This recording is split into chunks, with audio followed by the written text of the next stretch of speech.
I have written in both of my books about my struggles as a crossbow hunter and my struggles with deer ducking the string.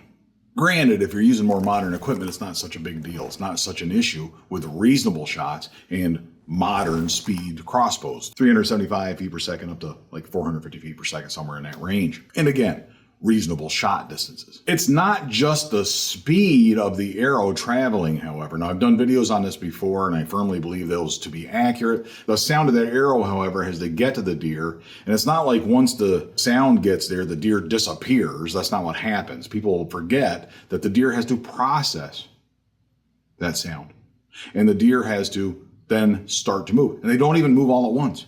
They just start to move, and they can only move at the speed at which gravity allows them to drop.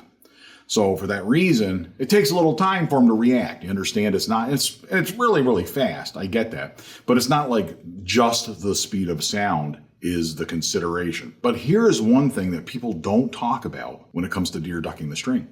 And I haven't really heard people discuss this. The speed of light, right? Now that's instantaneous. That gets to the deer immediately. Light is basically the fastest thing, right? Speed of sound is nothing compared to the speed of light, because if the deer can see you, the deer can see you. It doesn't take like any measurable amount of time for the image of you to reach the deer, right? So we can all agree on that. Here's what I'm thinking. If I've got a deer in front of me and I'm hunting with Bunjie, this giant old crossbow that I love so much, got a new string, got some stories coming for you on that too. Pretty cool stuff. But if I'm looking at a deer like this, right, and this crossbow's cocked, and it's significantly narrower, well, not significantly, but it's a little bit narrower, comes out about here or so. When it's cocked, it's pulled back and everything.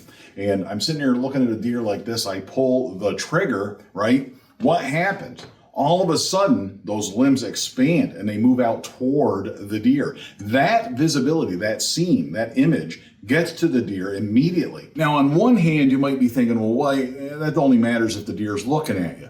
But keep in mind, deer have 270-degree vision. I think they can see from like 270 degrees. Like, they're prey animals. They're looking over here. They can still see that image of your crossbow coming at them and moving over here, even though they're looking over here. And I think that that's an issue with giant, wide crossbows like Bunjie. You take a narrower crossbow like this little guy, look at this tiny little crossbow. This is a tiny little guy, right? You take a narrow crossbow like this one, and now I'm pointing it at you, right? I'm pointing it at the deer. Geez, it's short too compared to holding Bunjie up, and light, but it doesn't have a scope on it. But you hold it like this, and now this is uncocked. The crossbow's in here, and when I fired it, it's out here. There isn't nearly as much movement to disturb a deer. I just thought that was interesting. Food for thought. Let me know your thoughts on that in the comments. And until next time, it's Crossbow Appreciation Month. So next time is tomorrow. So until tomorrow, all hail the very big, wide, obnoxious, loud Bunjie.